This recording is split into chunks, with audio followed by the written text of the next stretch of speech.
Ladies and gentlemen, it is time for another NerdCorp podcast brought to you by RealNerdCorp.com. We have a show. Things among things among things. We got Kevin Smith pissing off his fan base. Oh, by the by, it's not on today's show because I really don't know how to broach the topic. But Mindy Kaling's going to be playing an Indian version of Velma that won't have Scooby-Doo. What? Yep. Yeah, I don't know. People seem to want to piss off their entire audiences and then go, why don't you want to watch my stuff? I don't know. Because you make weird decisions, that's why. Like we'll rope that into the He-Man conversation. But we got that. We got some cool trailers. We got, because it was Comic-Con weekend. We got Dexter. We got the Heels. We got some other stuff to talk about. Plus, Matt's going to do his big-headed movie review. It's six-head movie stars or whatever the fuck we're calling it. Matt's movie house of moderately moronic mouth sounds. I could have done better. So yeah, I was gonna say, man, I've seen better. I've heard better from you. Yeah, like the title. The title of today's show is "Shut the Fuck Up, Kevin Smith, and Make Clerks 3 the show" from NerdCorp Podcast. So like, yeah, obviously I can do better. Mm-hmm. But we're gonna start with this He-Man, the He-Man controversy, man. So basically, it's not really a spoiler. Because it happens, if my kind of view on TV shows and movies, if you release a TV show in a clump, 6 episodes, 12 episodes, whatever, the first episode I treat as the first 10 minutes of, say, a movie. So I don't consider what I'm about to describe a spoiler because it happens in the first episode of a 6-part run. But in the first episode of He-Man, they kill off He-Man. Made a lot of people mad. And Kevin Smith is like, you guys need to shut the fuck up, grow up. Be like, yeah, I made a show for He-Man fans, and this is what He-Man fans want. But He-Man fans are like, no, it's not. We want a show about He-Man. And it's not a show about He-Man. It's a show about some chick. I think she's voiced by Sarah Michelle Gellar. It's like, or Kristen Bell. I remember associating blonde with the actress. That's descriptive. Yeah, so it narrows it down just a smidge. But, like, apparently, like, from all the reviews I read, it was a show about her. It was her quest. Now, listen. I don't mind the idea of killing off He-Man. And to be clear, I don't give a fuck about He-Man. Talk about a series made deliberately to sell toys. We need a tough-sounding name. What do we call him? How about He-Man? How about go the fuck back to the drawing board? That's a terrible fucking name. Holy That's something Christ like my kid would make up, you know? Well, it's like, all right, cool. What are you going to name the dude with the many heads? Many head guy? Oh, wait, that is what you called him? What about the guy who with the multiple arm thingies? You can change him. You're going to call him, like, fucking man of arms? Oh, wait, that's what you did call him? Oh, great. Guy looks like a skeleton. What do you call him? Going to call him Skeleton Man? Skeletor. Oh, that's close. Like, fuck. They didn't even try, man. They didn't. They just went straight up like, she's like a female He-Man, but she's a she, and she's a hero. How about She-Ra? Yeah, that'll work. It doesn't make any sense. Nah, God, no. That'll work. This is why you don't do cartoon designs when you are stoned out of your head on cocaine.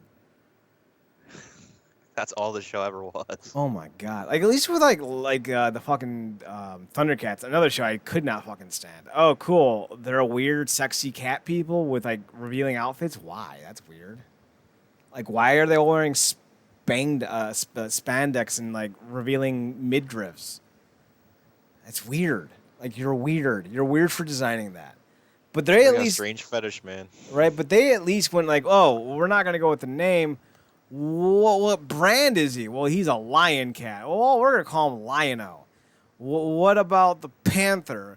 We're going to call him Panthera. Oh, what about the chick?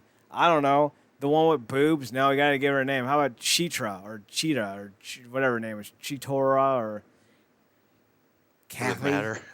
Doesn't fucking matter. Then we have a tiger one. What are we gonna call him? Tiger? How about Tigger? No, I'm pretty sure that one's already been used. Well, fuck Winnie the Pooh.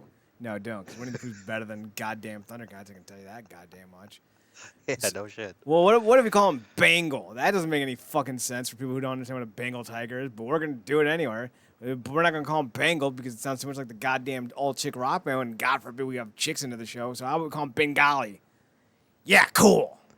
I think that's his name. I don't fucking know. Then we're going to introduce a white tiger, and he's going to be the dopest character ever, but we're not going to use him. Am I confusing that with fucking Beast Wars?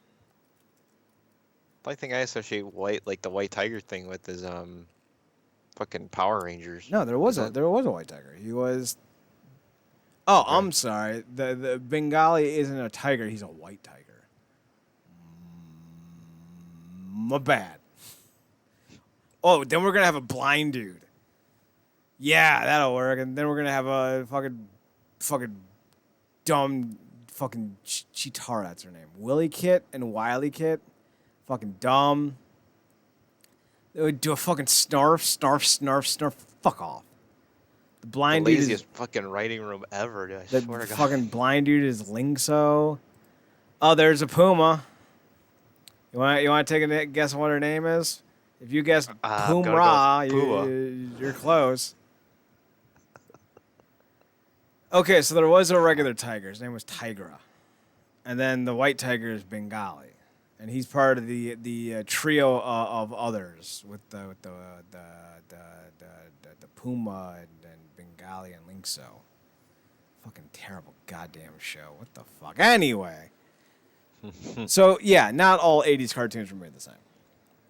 Let's just be clear. But when it comes to this, the big reveal was that He-Man dies, and then when people were like mad at Kevin Smith kind of does what he always tends to do. He takes no culpability in it.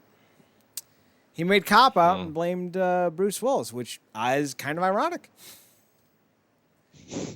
Because the term cop out means to blame someone else. Pass the buck. You know, up until now, I never thought of that. Right? It's kind of riveting. Kevin Smith used to weigh close to 400 pounds. Listen, I'm not someone who's into fat shaming. I don't want to make people feel bad for their weight, but I am going to tell you that if you are overweight, that is unhealthy for you. I'm not going to say that to your face out of nowhere. But if you're like, I think I could lose a few pounds, I'd be like, that's a good idea. Because I want you to be healthy. I mean, not mad. Specifically, I don't give a shit what happens to him. You fucking jump into a wood chipper like Tucker and Dale. He just jumped into a wood chipper, Dale. I don't even know why I did that. Tucker and Dale vs. Evil is a fan-fucking-tastic movie. If you don't agree, then you're stupid, like Matt. I'd have to see. Oh, Jesus. You know why this is happening. Take it. I know what. I know exactly why. Something I told you earlier, and now you're just giving me shit. Yes. I know it. I know fucking it. hell. Yep. Just keep beating me down. Go for it, I guess. See, I knew this was coming. That's what the last 4 years have been. I knew this was going to happen. Building up to this moment where you could just take me down. Yeah, so I've been retroactively doing this. Like, what you don't actually know is I'm actually younger today than the day you met me, because that was the future me coming back in time to start this pain. Oh my God, are you? Oh my God, are we pulling time travel shit now? It's Looper without the terrible face technology that makes Joseph Gordon-Levitt look like he has like melted plastic on his face.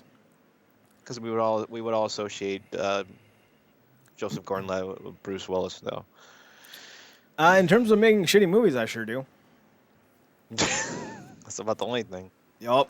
Like, he was cool in Third Rock from the Sun and like a few of those teen movies, but like, come on. Anywho, so yeah, Kevin Smith has a reputation of not taking responsibility. So he used to be 400 pounds. And he basically, if I remember the story correctly, he got thrown off of a plane because he was too fat to fit in one of the seats. I do remember that. Yeah. And he was like, American, whatever, Delta, whatever, whoever it was, like, blah, blah, blah, blah. And it's like, listen, dude, you know you're fat. Like, you know you're huge. Why are you mad? You knew this was a possibility. You know, that's crazy because I actually read that in his book. Mm-hmm. That exact moment that took place, and yeah, he was literally just like passing blame. Yeah. He was not taking accountability for an ounce of it. No, not even a little. Then he has a massive heart attack. Thankfully, he's still around, and he ends up losing like 200 pounds or close to. And he's kept it off, which is great. Fantastic. I'm pretty sure if he lost that weight 10 years ago, he wouldn't have had the massive heart attack, but I digress. So he's kind of known to not take criticism very well. It doesn't seem like it. I want to be very clear. I don't think this is a problem about killing off He-Man in a fucking TV show. It is a bait and switch, though. And here's why. When I picked up a comic book for the very first time that I remember, that I actually cared. Like, I had comics sent to my house because my dad wanted me to read when I was young, and so comics was kind of like the introductory to reading. But when I started to look for my own books, I was like, oh, dude, you know what would be cool? Fucking Superman. Because, like, got a hot, big-chested beauty. Didn't he fucking punch his satellites out of the sky, and he can see through walls. Because I was fucking 9 and pervert. I'm like, what do you want from me? I had developing hormones, and I didn't know what to do about them. I was like, yeah, I fucking would love X-ray vision. What's up, mama? Gotta use it for something, right? Right? I ain't gonna be stopping fucking Lex Luthor. I gotta. It's like, you know, gotta use it while I got it. I got my own selfish needs, people. Right? But like the first Superman book I ever read was actually a trade of The Death of Superman. I knew how to read, Matt. I was 9. So when I saw the cover, I was like, oh, do they kill Superman? I read the book. Oh my God, they killed Superman. I didn't go, I can't believe they killed Superman. I went, oh, this was unexpected. They actually did kill him. Interesting. So when I got the next trade, Funeral for a Friend, I didn't read it going, where's Superman? I read how he died, and then the title said, Funeral for a Friend. Sounds like to me he dead. So when I got through it and Superman was still dead, I was like, yep, that tracks. I wasn't mad. Then at the end, technically at the end, you get introduced to the reign of Superman. You get the Superboy, the Steel, the Eradicator, and the Cyborg Superman. And that carried on in the reign of Superman. And I had 4 Supermen, and then eventually Superman came back. I was like, twist. I was a clever 9-year-old. So if you had called this series Death of He-Man, I don't think a person would have gave a shit. Because like Would have been a much better pill to swallow. That's right. For sure. Well, because everything I read was it felt like a bait and switch. Not that I can't believe you killed him off. It was that I can't believe you baited me into this. And like the thing is, with so many of these individuals, they want to just assume that anyone who criticizes is review bombing. They want to assume that anyone that has a problem is a racist, and that's not the case. We like established franchises because there's an expectation. If you want to subvert them, create your own thing. I don't want to watch a fucking He-Man show that doesn't have He-Man. Granted, I don't want to watch a fucking He-Man show, period. Yeah. I'm not a 7-year-old who thinks fucking floaty ghosts are cool, whatever the fuck that wannabe Snarf is. Like, man, like you think Snarf was bad? That fucking floaty ghost in He-Man? Hated that fucker. Hated Snarf too. Those two dudes were abscesses on the underside of cartoon underbellies. Like, they just need to be drained of the pus because they suck so goddamn much. But I digress. Wow. I really don't like Snarf like fucking hell. Snarf, Snarf, Snarf. How about I strangle you and then eat you? Just slow cooked roasted Snarf. We can have Snarf berries and Snarf pasta. Oh my God. The problem is that you're targeting established franchises at quote unquote new audiences that don't need to be changed. Like you don't need to change Scooby-Doo for a new audience. You don't need to change He-Man for a new audience. If you need to change it for a new audience, then don't remake it. That's like saying, man, I really want to make healthy cigarettes. No. don't. Just don't do it. Just stop making them at all. They'll be fine. So if you want to make a He-Man show that caters to a different audience, that's fine, but be honest with the fucking title. Death of He-Man would have been fine, and you would have avoided all these fucking issues. But they wouldn't have gotten the twist. This ain't a fucking song from the 60s. No one goddamn cares about a twist. When somebody says, let's do the twist, we're singing the song, not writing a story. And I damn sure don't need a twist in goddamn episode 1. No. I don't think there was a twist at all in Castlevania. At least not one that you didn't see coming. And if it was there, it didn't happen until like maybe a couple episodes into a season, not right away. No, I mean like at all. Like we knew who Saint Germain was. Like we knew that the one dude was gonna be maybe not a good guy, but like I don't think anyone was expecting him to be Death. But then he's like, and he was such a throwaway character too. He's like, yes, you're gonna work for me, Saint Germain. And then now I'm Death. Oh my God, I'm so don't care. You could have introduced Death 1,000 different ways. Like it's fine. Like it wasn't a bad way to introduce Death, but like no one's like, oh my God, I can't believe that enter name here was Death. No, like, we weren't shot. Like we were fine. No, like you knew what you were getting out of that show. Right. Like we knew it. Like, the only shock I would say is that Dracula really doesn't show up after season 2, and it's like, all right, interesting. So the thing with He-Man is you change the name, you save all the fucking heartache. All the headaches go away if you just change the name of the goddamn show. But this follows along with a different controversy where Mindy Kaling's going to be playing Velma. And I think it's an animated show. It might be live action. I don't know. I don't care enough about Mindy Kaling to actually look into this. And when people found out that Mindy Kaling was going to voice Velma, no one really cared. But when they found out that Velma was going to be Indian and that it was going to be a show about Velma, Daphne, Shaggy, and Fred, but it wasn't going to involve Scooby-Doo and the Mystery Machine, everyone's like, why? What's the fucking point? And that's not a problem. Like, like, what's the fucking point? I don't care if Mindy Kaling wants to voice Velma. Part of me doesn't even really care if she wants to make her Indian. But what's the fucking point? Like, the whole concept is Scooby goddamn Doo. No one cares about Velma. Right. No one cares about Fred. No. No one cares about Daphne. They didn't call it Daphne and the Four Chuds. It was Scooby fucking Doo. Right. Like the whole concept of the show, when you take it away, what characterization do these characters actually have? They did an entire movie called Scooby-Doo, Where Are You? Or whatever the fuck it was called. And they had like fucking Blue Falcon and Dino Dog or Dino Mud in it. They didn't add them to the fucking goddamn title of the movie. Scooby-Doo and Dynamite. No, it's just fucking Scooby-Doo, goddammit.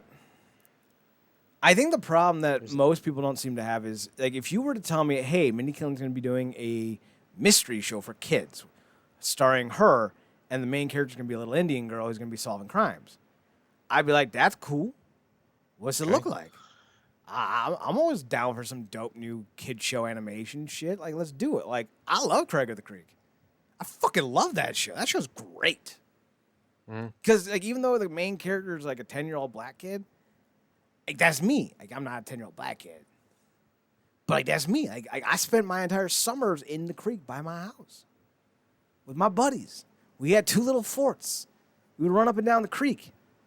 We would high-five deers. Not really, but we tried. I was going to say, that sounds dangerous. I almost got fucking gored by a deer. Damn. Did I ever tell you that story? No. So I come from a family of divorce. Shocking, right? You know how most parents say in the divorce it wasn't your fault. My mother looked at me and goes, "Yes, it's 100% your fault." I was like, "No, that's dope. I'm cool with it. I know." At least honesty works. I know what's up. I know what I'm doing. I ain't stupid. So both houses I had were near wooded areas and or creek. The house with my dad had the creek. My mother's house had the little forest area. Little wooded area, I should say. So I was at the wooded area at my mom's house, and my brother and his fucking druggy friend thought it would be a fun idea to throw a rock at a buck, and the buck charged us, and I was like, oh. So the old gypsy woman was right. This is how I die. So yeah, don't throw rocks at bucks, because if you'll find the one who's ready to fucking throw. Like, most of them are like, oh no, I'm so startled. Excuse me, let me gallop and leap away. Every so often, you're gonna find the one who's like, right. really pinky, really pinky. You want to find out what's what? I'll show you what's what, little motherfucker. I see we got pink skin and no fucking horns. Let's see what's up. There's always one. So, like fucking, I love Craig of the Creek. It's a great fucking kid show. It's a great regular show. Anytime like I get like a break early in my day, like around like 10 to noon, because like I usually try to get some stuff out like around 7 or 8 in the morning. 7, 8, 9. Like I'll take a break for lunch around 10:30 or 11 or so, and then like if I'm lucky, Craig of the Creek will be on. I was like, yeah, I love this shit. It's great. His older brother played Pokemon cards in one episode, and like he stopped playing, so Craig stole his cards so he could play, and then lost them all. So the brother had to show up and like try to win them back. It was so cool because like I had that kind of story too. Only instead of Pokemon cards, it was my brother stole my grandfather's liquor, and I had to tell him to hide. You know, 1-to-1 comparison. A little more on the morbid side. It's a 1-to-1 comparison. Like same thing. But like I love that show. It's fucking great. So like there's really no argument for like why you just can't make a new property. Like that's the thing. Yeah. Like whenever you change an established property, all you're saying to the established audience is, "Oh, sorry, it's not good enough anymore." And that does hit, and that's why people are upset about it. It's not because the diversity or representation. It's not that at all. It's that you're telling an audience this thing that you love, we no longer deem it good enough, and that means that a part of them feels like they're not good enough. It's not a hard fucking thought process to get to why people are upset about these things. No one's gonna sit here and go, "Oh, I don't want to see this show about this, this young." I don't know any shows, man. Like the only thing I care about are fucking Heels right now and fucking Dexter. It's like I don't know what the shows are about, but like let's just say there's a show about a Japanese girl who's going to become a superhero, and it's an original concept. No one's gonna sit and go, "I can't believe they're gonna make that shit." No one's gonna care.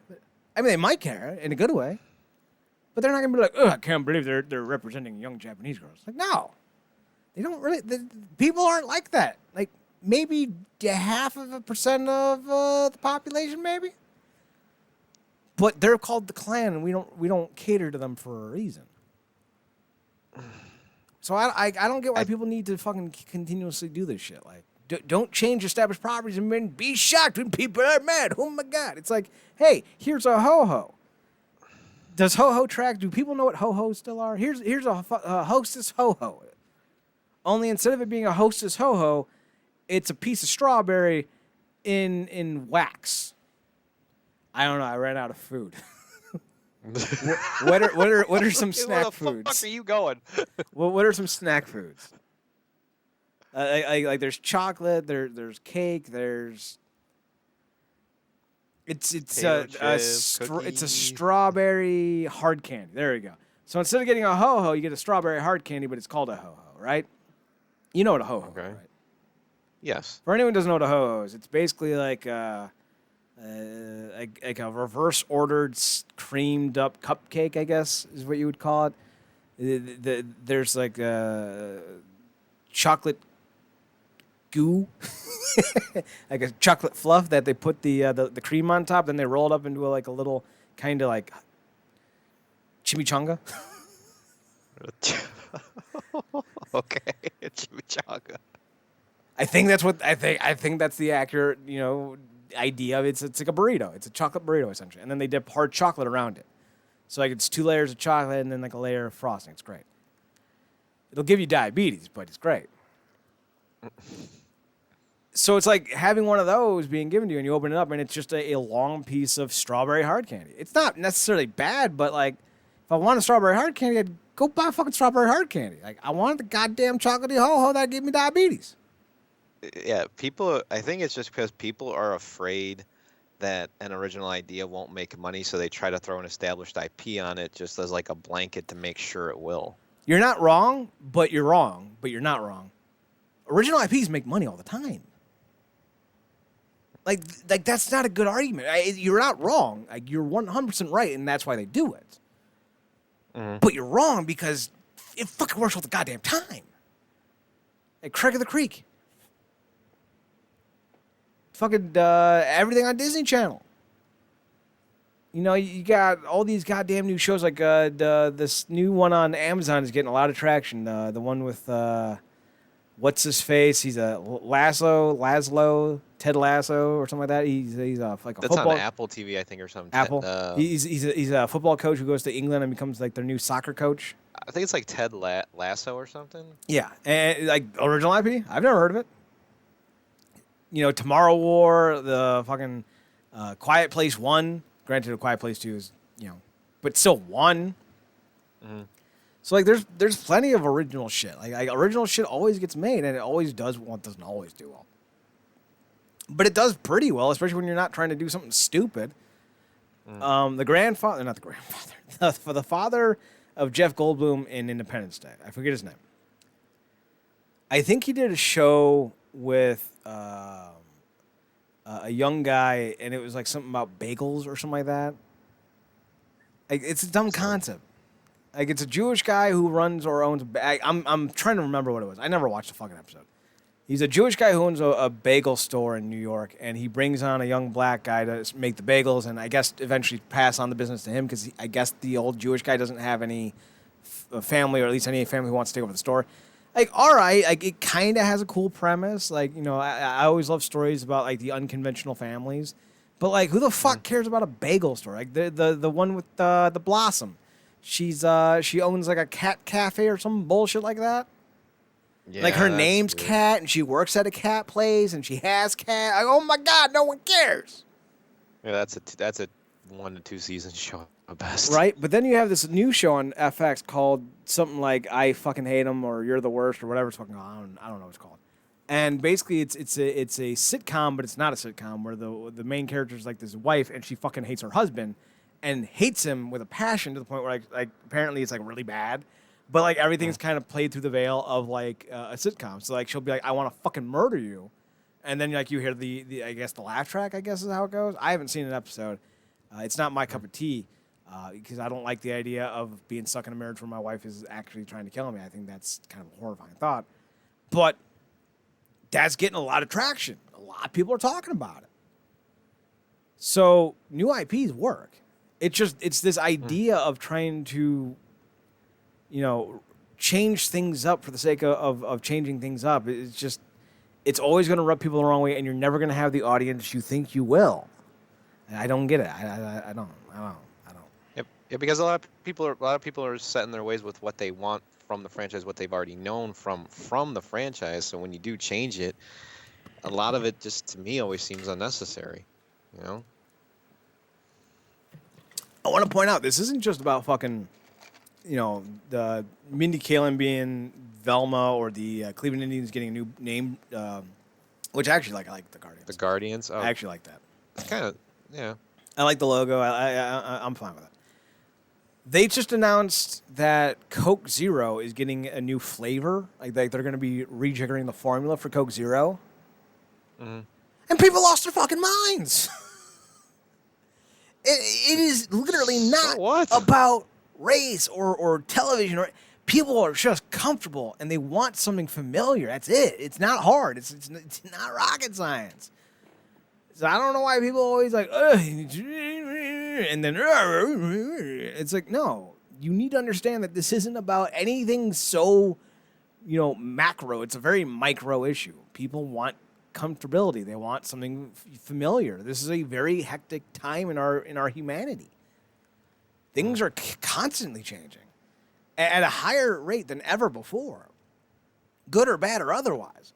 So yes, people lean on things that they know for a stable foundation. There's nothing wrong with that. It's not a question about accepting change or, diversity or inclusion. That has nothing to do with that. It has to do with this is shit that people rely on to keep themselves sane, whether it's pop or baseball or cartoons. Mm-hmm. So you need a sense of security. You need something that like comforts you. Yeah. You know. So there's always going to be outrage because there's always going to be people who need this, and I get it. I do. I was going to make another point, but I kind of lost it at last second. It was a poignant point, a strong point. It's gone now. chance has disappeared. Right? Oh, yeah, I remember now. Okay. There's also, like when we talk about these shows and we talk about people like, this is a great opportunity to inject some political discussion or social narratives into our entity. A lot of people are like, no, we don't fucking want that. And there's a reason for that. And it's because the goals of entertainment have changed. In the 70s, 80s, and early 90s, Matt, what were some things that exist today that didn't exist in the 60s, 70s, 80s, and 90s, early 90s? Oh, shit. I can't even. Some things that exist. So what are you saying exactly? Like, what didn't exist then that exists now? Social media? Did that exist in the 70s? I would say, yeah, internet, social media. 24-hour news cycles? Yeah. Were any of those things pertinent in the 60s, 70s, 80s, or even early 90s? No, not even a little. When people put in social issues into comics or TV shows or cartoons, that was because there was a need for that. Unless you were on some kind of underground mailing list or, we're getting, little retail news weeks or what are those fucking things called? Weekly newsletters being sent to your house. Unless you were a part of one of those mail lists, you weren't involved in the day-to-day conversations. Now that is all anyone talks about. When we look at comics and TV shows and movies, we're not looking to continue these fucking debates that happen on social media and on the news and in our politics and in our everyday life. We want escapism now more than ever. And when you walk into one of these things and they're just throwing more on you, it's like, goddamn, can I not get a fucking break from this? It's not that they're against issues or for issues. It's that sometimes when you're in the middle of screaming, you just want to walk outside and not hear the screaming.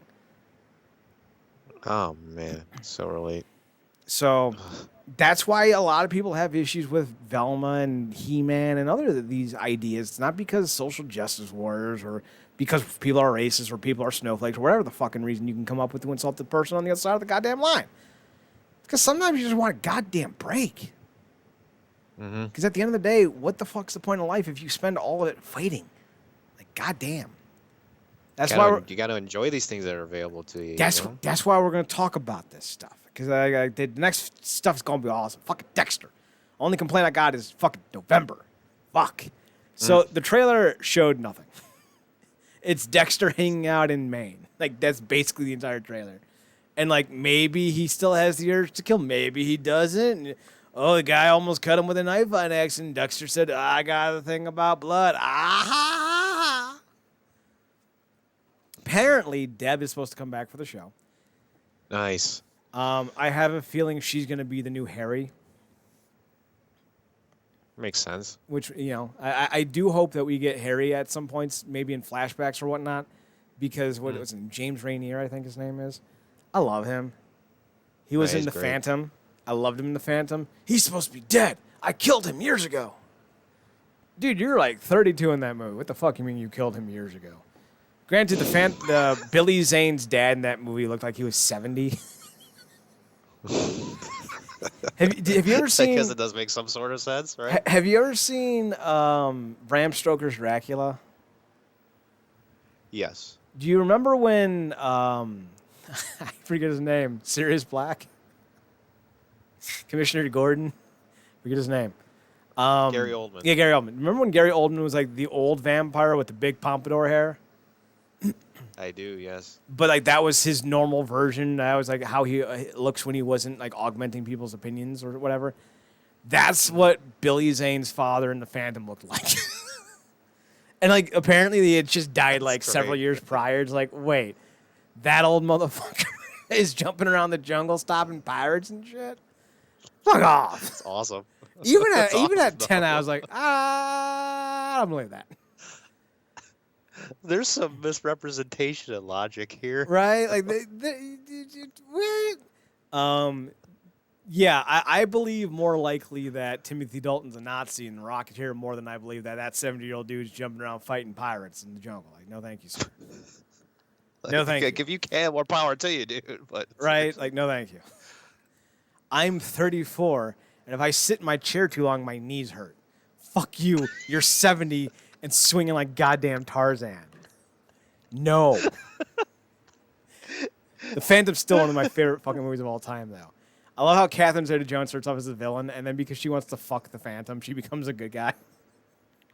Like, that's her whole entire character arc. I'm a bad guy, but I really want you to be in my pants. Now I'm going to help your girlfriend. To be fair, she asked you to get in her pants. You say yes, please. Well, I mean, if she's got a gun on you and she says, get in my pants, I'm going to say no. Oh, the god, yeah. Yeah, performance anxiety. But, like, Yeah. I'm not going to have too much of an issue with it. Like, if you want to put the gun down, apologize, buy me dinner first, I mean, yeah. I'll finish dessert with you. Like, don't worry.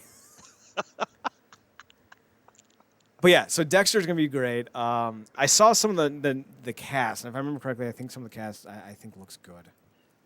Let's see. Dexter season 9. His girlfriend for this season, I think, is interesting. Let's see. Because it's like, I think I know who she is. Hang on. Clancy Brown is in it. Like that. Jamie Chung's on it. I like that. Okay, I don't know who his girlfriend is. Apparently, she's Julia Jones. I've never heard of her before. She was Leah Clearwater in the Twilight series, and then she was in Westworld. I've not seen that. I thought it was what's her name? Blood Moon Gold. What's her name? Blood Moon Bloodgood, I think you're thinking Moon of. Bloodgood. Is that what it is? Moon Bloodgood. Oh, look at that! You nailed it. Yeah, that's who I thought it was at first. Was Moon Bloodgood. Like, what a dope name. That name is fucking amazing. That's a dope ass name, man. Like, her and Olivia Wilde, like, they both have those very expressive smiles and eyes. Like, oh my God. Yes, It's just beautiful. So, yeah, Moon Bloodgood. I thought that's who this was, but no. We have Alano Miller, who I don't know. Johnny Segola. I don't know who that is. Oscar Wahlberg. We have Jennifer Carpenter confirmed for a Deborah Morgan return. It says cameo appearances, but I don't know if it's going to be a cameo appearance. It might not be. But they also list Jonathan Lithgow as a cameo appearance as well. And listen, I don't even care if they bring back Jonathan Lithgow as the Trinity Killer, because the Trinity Killer fucking sucked. But like, if you bring back like Jonathan Lithgow as like Steve the barber, and he's just like a barber, and he just talks about how he used to be like a child's music performer in his younger days, and everyone's like, okay, Steve the barber, sure. And he's like, no, I went platinum. Okay, Steve. Like, I'd be fine with that. So like, yeah, that's cool. Do it like with Scrubs when they killed off Laverne because they thought season 6 was going to be the last season, and then they bring her back for season 7 as Shirley, but JD just calls her Laverne again. Okay, Laverne again. Like, just do that. Just bring back John Lithgow as Arthur Mitchell again. Like, that's his name, Arthur Mitchell again. Mitchellagain. Mitchell. And he introduced himself. I'm Mitchell again. Oh, I'm sorry, Mr. Mitchell again. How are you? You look like somebody I know. Is that the other Archer Mitchell? Yeah, no, but we do look alike. But he's just like a zany professor he's just his character from Third Rock from the Sun. Like, that's all I want. I don't feel like I'm asking for much. I'd be fine with that. Right? So that's going to be interesting. What else we got? We got a report that Day of the Dead is being remade into a TV series for Sci-Fi.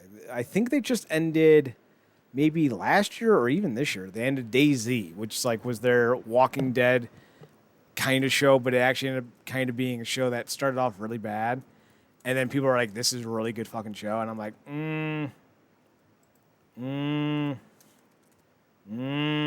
It's Z Nation. Guess you didn't feel that way.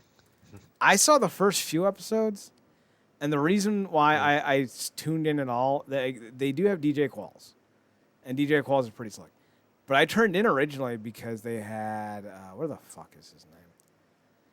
He was in The Wonders, Tom Everett Scott. But then he kills him off, I think, in the end of the first season.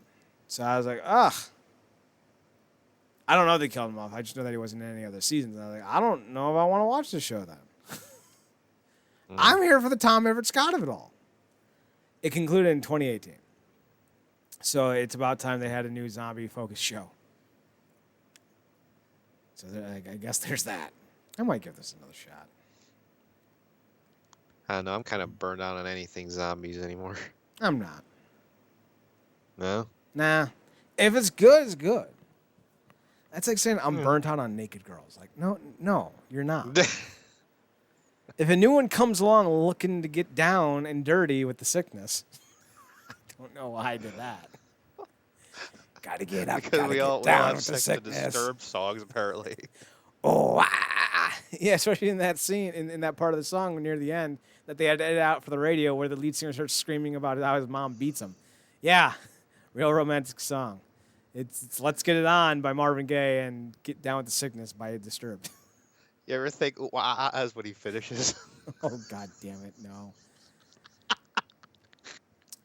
So this is based off the George Romero movie. Are you, like, I kind of like George Romero, but I'm not a huge fan. I don't know how you feel about the Romero. No, I don't know. I'm fine with it, I guess, but I don't know. Like I said, with zombie stuff, like after I watched Walking Dead, I was pretty much done.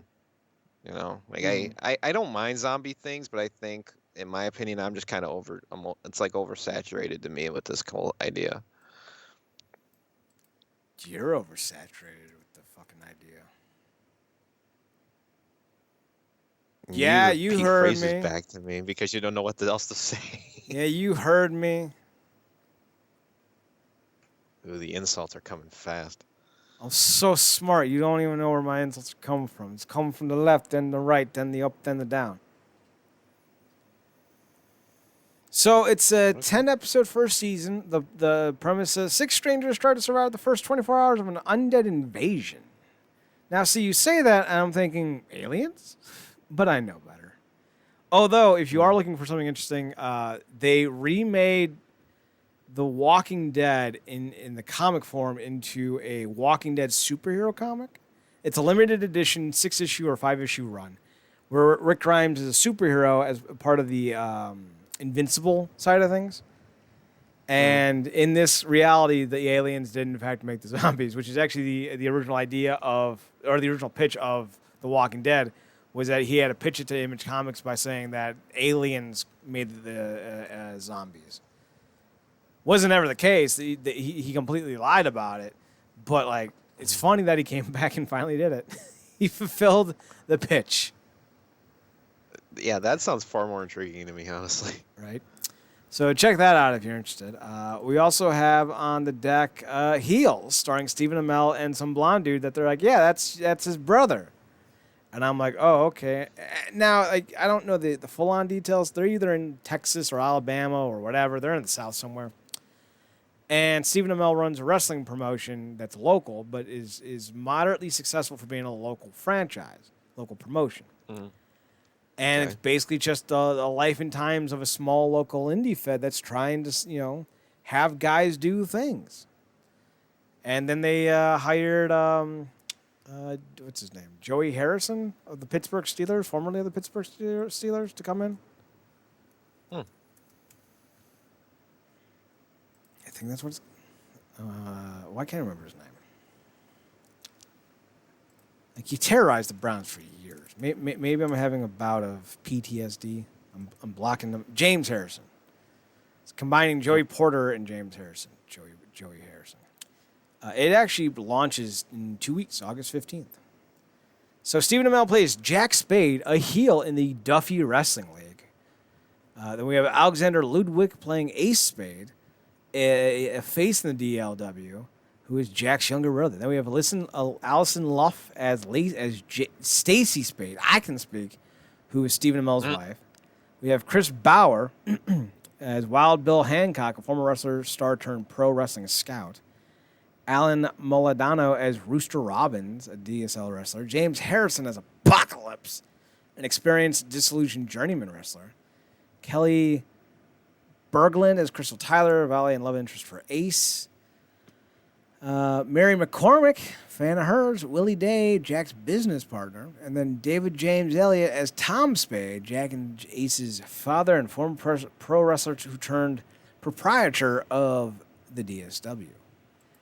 David James Elliott, I believe, was Harmon Rabb in Jack. He's only 60. That dude looks like a Navy lawyer. Like, I don't know what a Navy lawyer looks like, but if I saw him and somebody goes, "What do you think he does?" I'd be like, "Who? David James Elliott? Probably a Navy lawyer."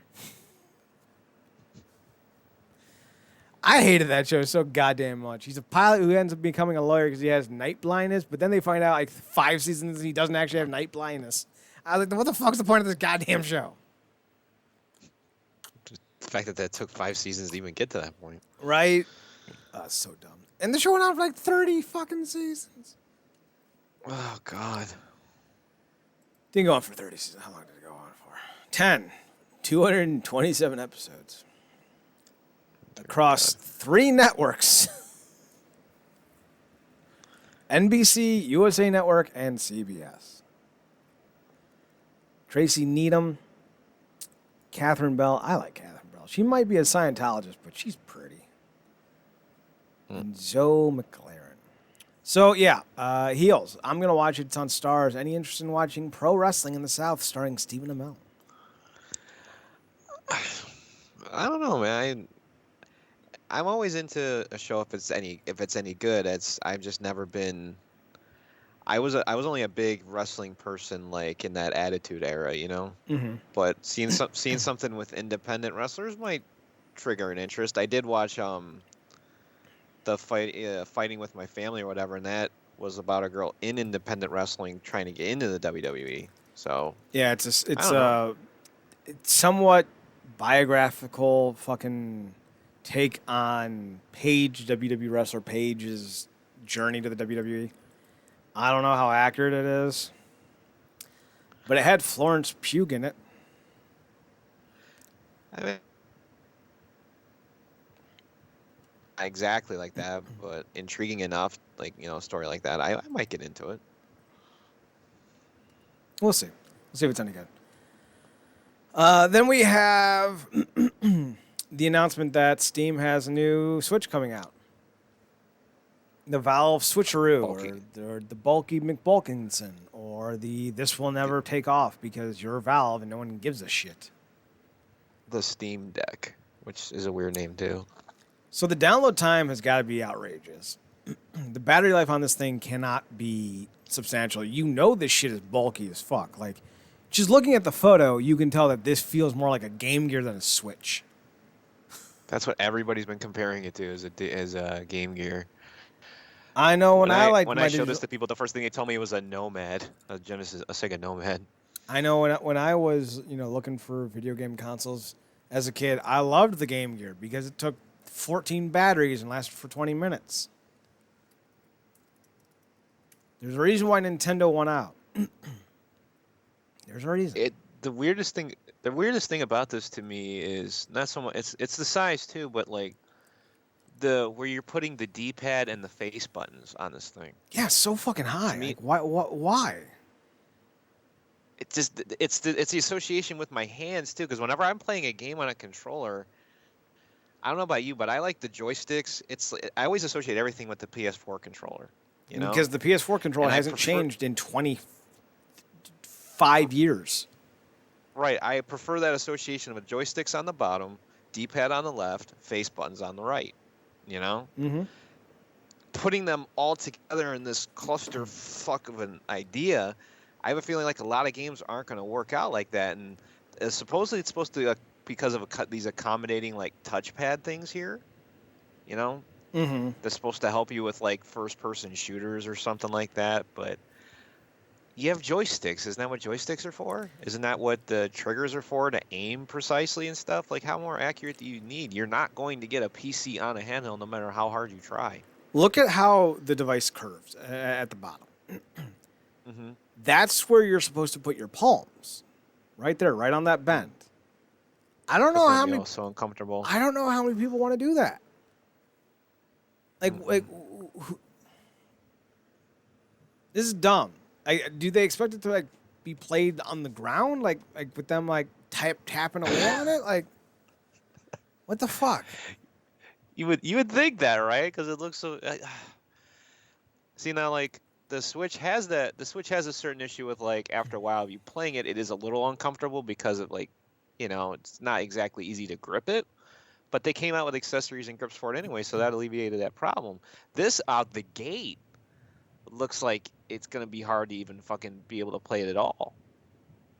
Like no matter what you're doing. It's terrible. And the battery life is bad too. I've seen the specs on that. The battery life is like, what is it like? If you're using the lowest battery settings, you can get 8 hours out of it, and if you're trying to play something really intensive, it's like 2 to 4. And I'm like, these games they're making nowadays, they're like 30+ hour games. You're gonna make a console that's gonna play for like 2 hours of that? It's it's not smart. People are just gonna go on their PCs. Yep. Who's gonna buy this? They're gonna charge $600 for it too. Really? Yeah.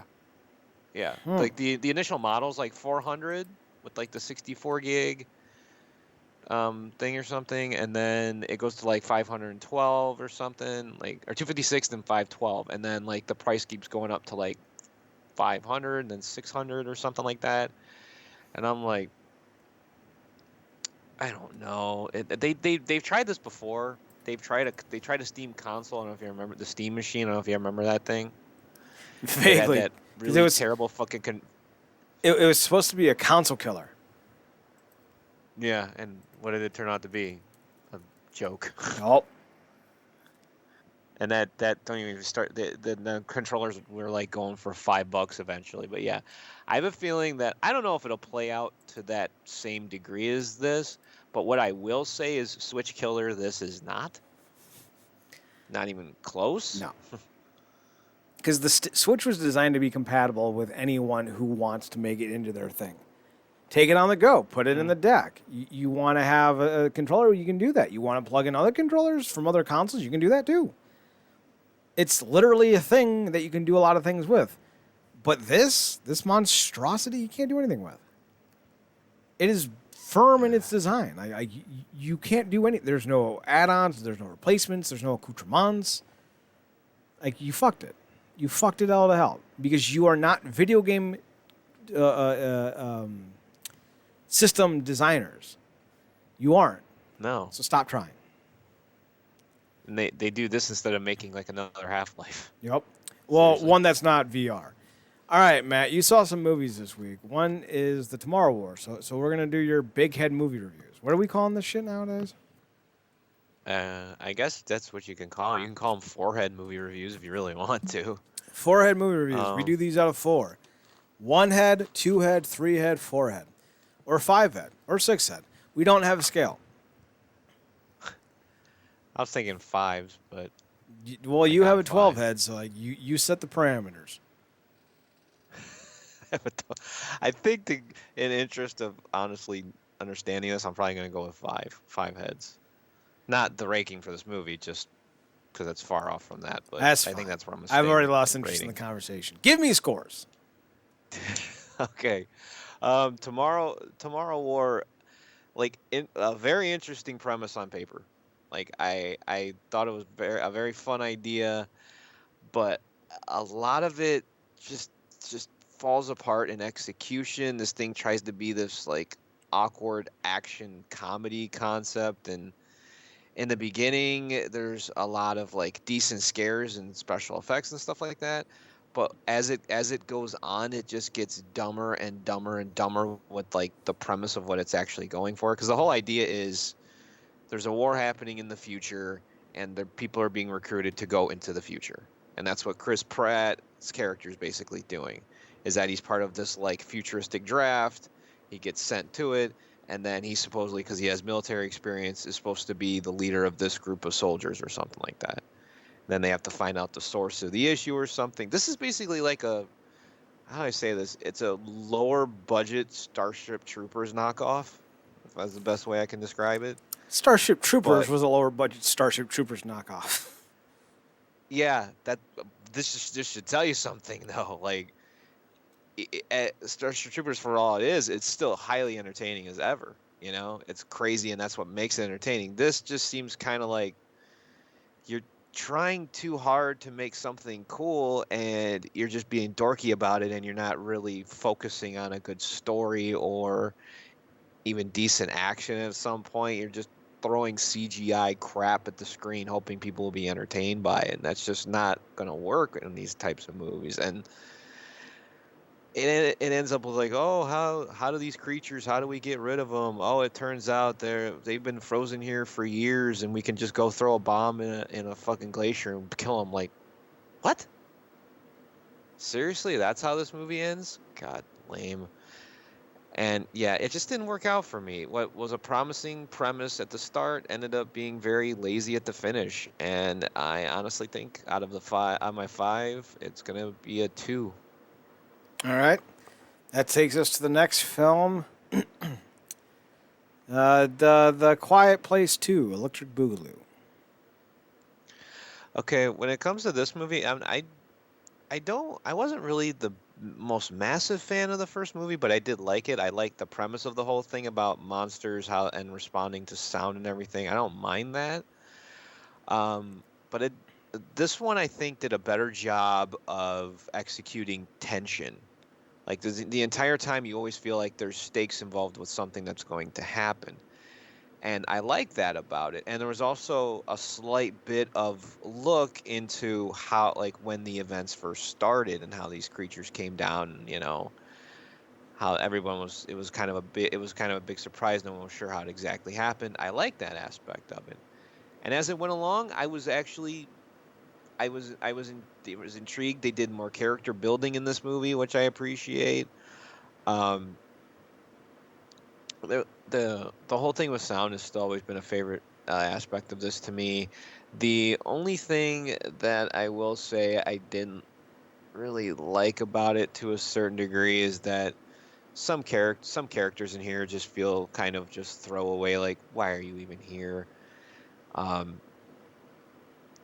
but for the most part, no, it's a good movie. A good, like I said, very well executed in terms of tension and scares and stuff like that. I'm imagining my seat for most of it, but I still say in the end it's fairly average overall. So even though I enjoyed it, I'd say a solid 3 out of 5. All right. That brings us up to Snake Eyes, starring people. That I've already literally forgotten this movie to begin with. I am I'm not the biggest GI Joe fan. I'm gonna be honest, but the idea of an origin movie does intrigue me, and um, oh man, this might be cool. At least maybe I'll get some decent action sequences out of this or something.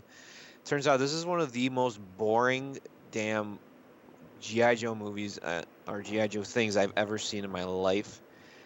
And whoever was directing the action in this movie was drunk, high, or both, because how most action you're supposed to let play out. Like when you see it on camera, you want to see the fight scenes, you want to see the people take punches and stuff like that.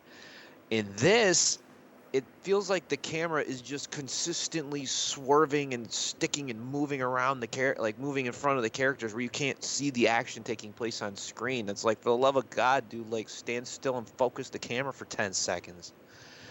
And that the origin story itself is lame. Like, Snake Eyes kind of comes off as kind of a, like, I mean, he's supposed to be a bad guy and everything, so I get it. But he's kind of coming off as like this asshole, this dick that you don't want to root for. And the entire time they're trying to build him up to make him seem like he will be, and he never ends up being that way. There's a love interest that doesn't really, like, whatever. And they give you the big thing at the end where they, like, just like, here's your reward. Here, you can wear this suit and you'll have your rival Storm Shadow, and that's how we lead out of this one. And I'm like, okay, this guy fucks everything up, and you reward him with something, and you take everything away from the other guy, and he gets nothing. Okay, so we're already dealing with a misrepresentation of logic. So on that alone, man, this movie, I'm gonna be serious. I'm going a 1 out of 5. I was so bored. no interest. Sorry, Samara Weaving. And then finally, Space Jam 2.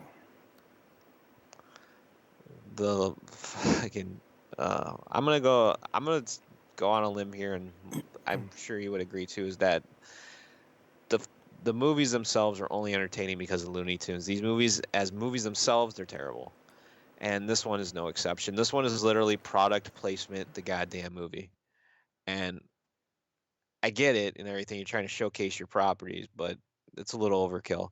But what I will say is there are certain aspects to this that I do feel like save it from being a total disaster, which is about half of the movie is actually in full animation. So you're getting a great big chunk of that, and it's actually most of it is actually decently entertaining.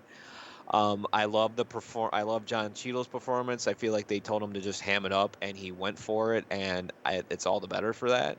He makes wisecracks on LeBron and talks about his career, and I find that he's not wrong, and he's all the better for it. But LeBron, like, don't ever expect LeBron to be an actor. This is the same thing as Jordan. Like, he's gonna be up for some Razzies, I'll tell you that. But as a movie, it's entertaining. I had a good time to a degree, but it's still, even with the Looney Tunes, it's only good enough to get. I don't know if I can do half ratings on here. I might though. It's your fucking scale. I might do 2.5 out of 5. Fair enough. So I watched one movie, but it was an old movie that I already watched before, so I rewatched it technically. It's called Serenity. It's the final part of the Firefly television show. It's pretty fantastic. I recommend it. I actually never heard of Firefly the show. I remember my friend Scott and I were going to the movie with his friend. And I don't know if we picked it there or if they had wanted to see it or what have you, but we ended up going to see it. And I had no idea what it was fucking about. And I will say this. If you don't want to watch the 12 or 13 episodes of the series that it is, 'cause it's only one season, I think it works well as a standalone movie. Like, you can pretty much piece together who everyone is, what their relationships are. You don't need to see the show to know the movie. But the movie does conclude the show, so it works. It works. It works as a standalone and as a secondary piece. So if you want to check it out, check it out. It's well worth your time. With that being said, we're an hour in. Is there anything else you wanted to mention before we head off for the night? I mean, it seems like we pretty much had a jam-packed show, so I don't know if there's really much more we can really, like, talk about. I think YouTube is kind of off the table now, since it's been an hour. Yeah, it's a bit heavy of a show. So, all right, then. I guess we will wrap it up there. RealNerdCorp.com, RealNerdCorp.com. We're on Twitter at NerdCorp, on Instagram at RealNerdCorp. Website, once again, is RealNerdCorp.com, RealNerdCorp.com. Twitter is NerdCorp. Matt, where do your personals? You can find me on Twitch at MNerdCorp, same handle on Twitter. You can find me on Twitter at ChadNerdCorp, ChadNerdCorp, and on the Instagram at Chad's Photo Hut. We are probably going to be on a few-week hiatus coming up, but we'll let you guys know when we're back to recording. We are recording Tuesday. We're back to our full slate of shows for the Tuesday recording on twitch.tv/Wrestling Underground. So check us out. We're going to be reviewing the week's news, our Lucha Underground review, and this past week's episode of Impact. So tune in for that. For Matt, I'm Chad. This has been the NerdCorp Podcast. Thanks for tuning in. Thanks for checking us out. Thanks for giving us a chance. We'll see you guys in a few weeks. And Matt, take us home. Good night, everybody. We'll see you soon.